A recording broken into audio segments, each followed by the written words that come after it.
A lot of people are surprised to find out about how much a game costs and how many people it takes to make.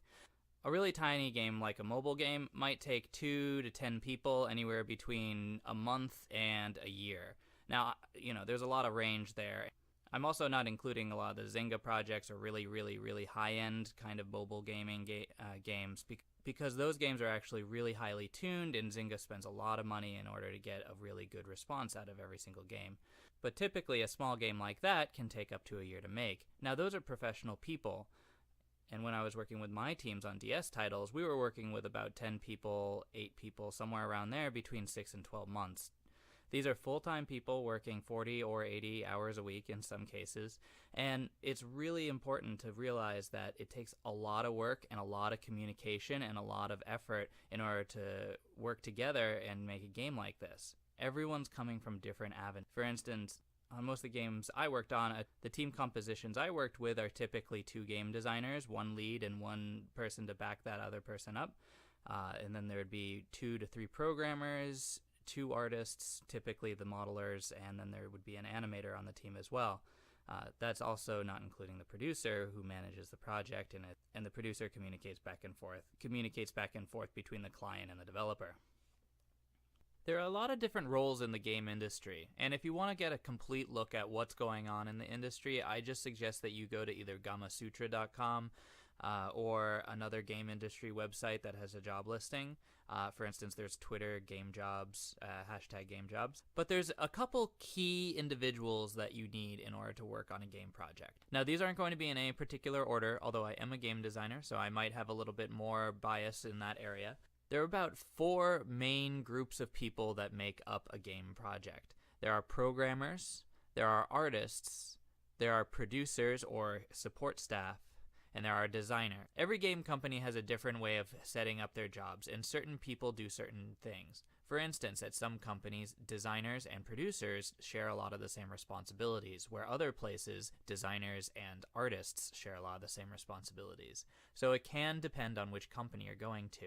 But in general, those are the categories that keep popping up because obviously you need to have a certain mix of people to make a game if you want to make it a digital game. So the first category we have are programmers. Programmers range from tools programmers, gameplay programmers, network programmers, engine programmers. There are a lot of different kinds of programmers. Programmers serve a lot of different key tasks depending on the size of your project. They write code for the engine, tools for you as a designer to work on, tools for designers to work on, tools for artists to work on. Programmers serve a key task on the game, which is, of course, to make sure that the game runs on a computer. So there are a lot of different kinds of programmers, and depending on the kind of person you are, you might find one more appealing than others. And different games obviously require different programming techniques. So for instance, at an MMO or a massively multiplayer online game, you're going to find a lot of network programmers as well as a lot of database work. Whereas on other games, you might find more gameplay programmers because they're using an engine that's already there. For instance, if you're using an engine like Unreal or Unity, you might just have mostly gameplay programmers and then have some support programmers to make extra tools, or perhaps they're serving double duty. In terms of artists, there are a lot of different kinds of artists, and we kind of clump together GUI work, modeling, 2D work, 3D work, animation, and sometimes sound. We clump all these responsibilities into one area, but they do break down a lot further. So in the art field, we have a lot of different kinds of artists. We've got animators, who mostly make characters move around. I mostly find that in the game industry, animators usually have less of a background in actual fine arts, and they're mostly focused on how the body moves and 3D modeling and animation, that kind of thing. We also have the 3D modelers. Those people might model and texture an object. Those might be high poly models, they might be low poly models. Obviously, it depends on which platform you're working on and also where you're going to be implementing your game. You're going to want to have a much lower quality bar, otherwise you're not going to have enough bandwidth to support a game. You've also got 2D artists. Typically, 2D artists are going to work on a lot of texture work if they're in big companies that are working on 3D titles, but I actually worked on a lot of 2D titles, and I found that a lot of 2D artists also double up on GUI art, graphic user interfaces, or title work, title screens, that kind of thing. But if you want to be a 2D artist, definitely a background in fine arts helps. In fact, a background in painting, drawing, sculpture, all of these things are really helpful. So if you're ever looking for extra classes to take and you ever want to go down this career path, then that might be something you want to look into.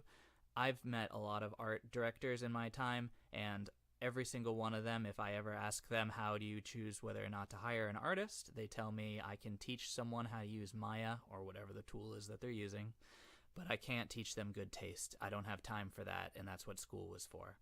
So if you can figure out the techniques, a lot of people will give you a chance. That's actually one thing I find really unique about the game industry compared to other industries, is that it's not really an education-driven what degree do you have kind of a field. As long as you have a degree, a lot of times that qualifies you to apply to a lot of different jobs.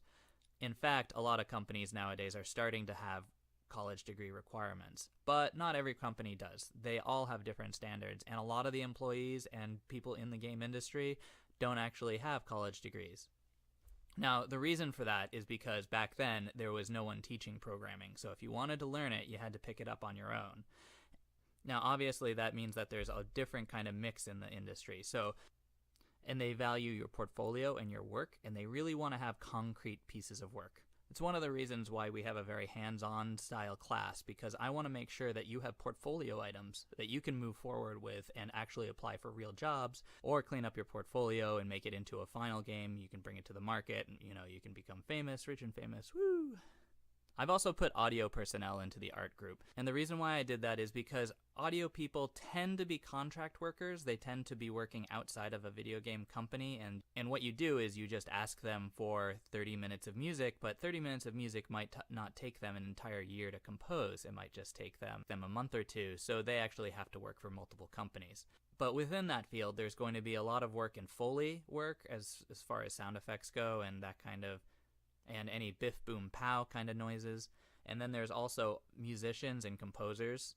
Obviously, there are a large range of composers. There are composers who work solely within their own instrumentation on a computer, and then there's all the way up to the orchestral Halo pit that are, just blows everyone else away.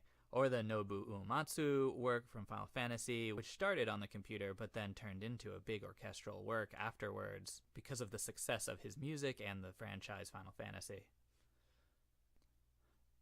So in the support category, what we have are production personnel, HR personnel, and then any business management, and usually QA testing falls within this silo. So a producer's job is to kind of manage the team. This doesn't mean to be the boss. The producer's job is to facilitate team cohesion. So what this means is that a producer is a person who's the one who goes out for coffee in the morning and at midnight for the team. A producer is also there to, of course, support and facilitate budget negotiations, budget concerns, and also trying to figure out staffing between the three leads. And the producer kind of has a big picture when it comes to staffing, because in a good team, what we have is we have a lead artist, lead designer, and lead programmer, and all of them need to work together with the producer to find a budget that works for everyone. Because game developers are really passionate people, and they'll take an arm if you give them a hand, and that's not a bad thing. We're really interested in making the best game we've ever seen, and sometimes we can get carried away, and the producer's the one there to rein us in. Now, like any company, you're also going to have human resources personnel, anyone for hiring and firing. This is a very difficult field. As you can imagine, video games are kind of a passion field. So not only do you need to compete with the regular job market, which has a lot of people applying for every single job, but you have to also compete against many other people. Now, please don't be too concerned about that. What that means is that you need to work hard and smart in order to get ahead. And those people are in charge of finding staff, hiring, firing, all sorts of things. Also making sure that the company is in compliance with rules and, all that kind of stuff. And then we have the QA tester. Now, if you're going to be entry level in the game industry, more likely or not, you're going to start as a QA tester. A QA tester's job is to test a game and play it over and over and over and over again. Now, you might think that sounds really fun, but what they're actually doing is testing every instance of every object that they possibly can. They're trying to test every instance of everything that they can in the game. So what that means if you're a QA tester is you might be assigned level 1 and you might be assigned the task of run into every wall from every angle possible. That might take a week, but you just figured out whether or not there's any leaks in the level, which is very valuable to the development staff. If you're going to be a QA tester, you need to know how to communicate efficiently. You need to know how to communicate over email and text message and all those kinds of non-face-to-face communication methods. Not only do you need to communicate with those methods, but you need to communicate well. Now, in some companies, QA is kind of separated out from the rest of the company. This is because a lot of QA are part-time people, they're entry level. They're also very low-wage employees, and typically there's a high churn rate and there's a little bit more theft. I've seen theft in companies, and obviously it's not exclusive to a QA department, but sometimes that kind of thing can crop up. And finally, we have game designers. Game designers are a head that we put a lot of different hats on. Depending on the kind of game and nature of game is the kind of game designer they need. So, for instance, if you're going to be working at Harmonix as a game designer, you're probably going to be in a band, you're probably going to have a background in music, or a background in something very similar, or a background in mathematics, or something that you can apply to the music field, because Harmonix games are obviously very musical. Now, there are a couple different categories of game designers which break down depending on the company. Now, although the titles may change, what you're going to have are about 4 different kinds of game designers. The first game designer is the lead game designer. Their job is to be the cheerleader for the project and direct where the project needs to go from a gameplay perspective. The lead game designer is going to be on the project from beginning to end, and I forget exactly who I stole this from, but someone told me once that game designers are like compasses, not maps. And the job of a game designer is to get you to this final game state that they've been dreaming of the entire time, but they might not necessarily know how to get there. Now, there are typically 3 kinds of game designers other than that. There are system designers, level designers, and scripters, or gameplay designers. It depends on which company you're working for, obviously. Now, system designers, their main job is to balance a lot of numbers. If you work in math, and if you work really well in Excel, you're going to be really interested in this field. This field is about tweaking numbers from 10 to 11, and to figure out in the grand scheme of things if there are any strategies that allow the player to win no matter what, because obviously you want to eliminate those strategies in most games.